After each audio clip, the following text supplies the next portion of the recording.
Good day, it is Stephen Davis here, and in this video I will introduce you to the Whirlpool oven AK6059. The Whirlpool oven has a control manual here on top and of course your glass panel door. When you open your door, you will see on the inside, of course, here's the rubber ring. Here's the glass door from the inside. This is the identification panel and you should not remove this just in case, maybe for insurance purposes or for warranty purposes and the services. The oven has 5 shell levels, and to start counting them from the bottom, this is level 1, level 2, level 3, 4 and then level 5. This is the fan. There's a heating element on top that is visible, that you can see and that can also clean, and then there's a concealed heating element at the bottom. The oven comes out with a wire rack that you can use alone. The wire rack you can use alone when you, usually for baking purposes, if you use it alone, you use it on level 2, and you can put on the wire rack maybe pans or whatever containers you want to use. You also have a baking tray. This baking tray is not as deep as the dripping tray. The baking tray you can also use alone, just to put directly whatever you want to put, biscuits etc. that you want to make and do. You can put that on any level. Usually when you do these things alone, you put it on level 2 from the bottom. You also have the deeper dripping tray, and in the dripping tray you put around 200 milliliters of water. When you are busy frying foodstuffs such as various things that you put directly onto this wire rack, because directly onto the wire rack you can put, for example, kebabs, sausage, burgers, very small thin items. And this then you can also put also use this for toast, but then in those cases of course you put it more on top and on the frying mode. There's always usually one level between this thing. You leave one level open between the wire rack. The dripping tray is important because it limits the spattering, and it sees to it that, for example, fat etc. do not ignite, or the fat do not make such a lot of smoke. It also has a very important function in that the liquid sees to it that the meat, whatever you put in, is nice and soft and tender and not so dry.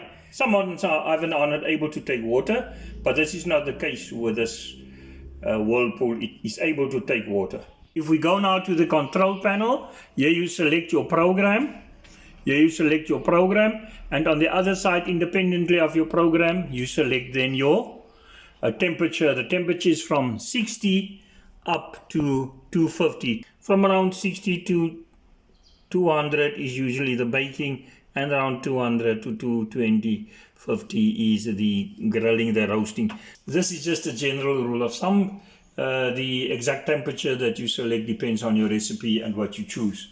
Here then is the dial button where you select. It goes both ways, left and right.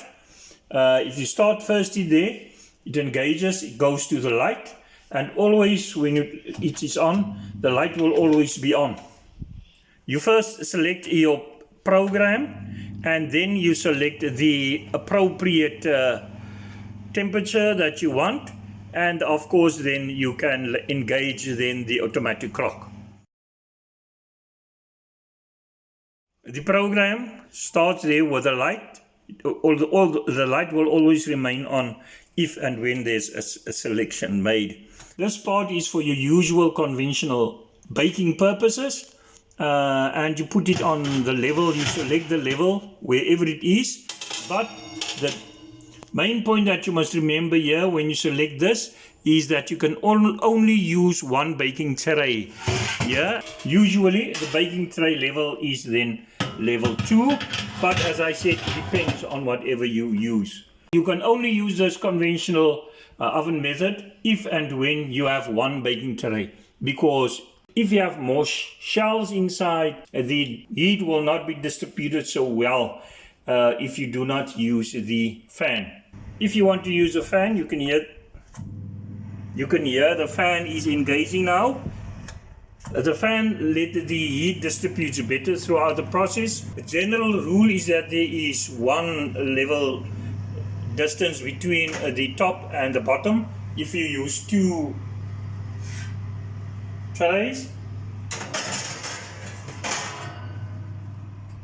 and the heat will then be distributed better by the fan between everything, which won't be the case. You can also see here at the sides, it is marked level 1, 2, 3, 4, and 5. You use the top grill function if and when you want to grill small items such as sausages, kebabs, hamburgers alone, and in that case you usually use the top shelf 4 or 5, and then you must use the topping tray.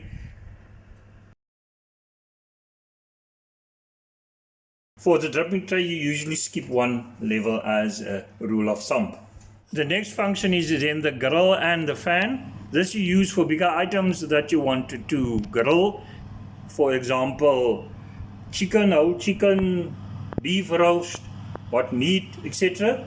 In those cases, you can then either use the wire rack that you put around one shelf higher, and then you put whatever meat or vegetables or what you have, you can put it on there.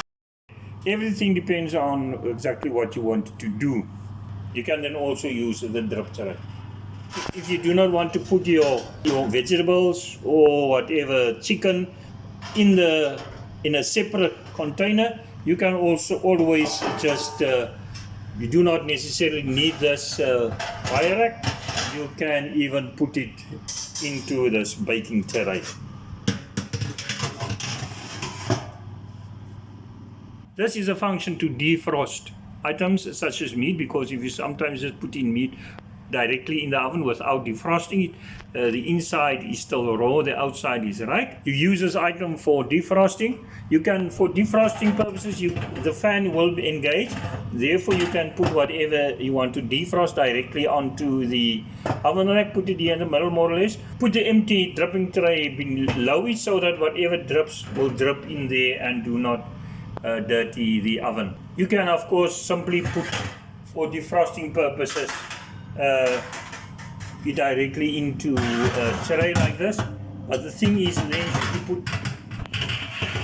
then, should you put it directly onto the tray, the circulation is not that well, because circulation only comes, the circulation of the air only comes through these holes. Whilst if you defrost something and you put it through here, the wire rack, there's a lot more space for the air to circulate, and then you must also just remember to turn it around on a regular intervals and test it and see what's going on.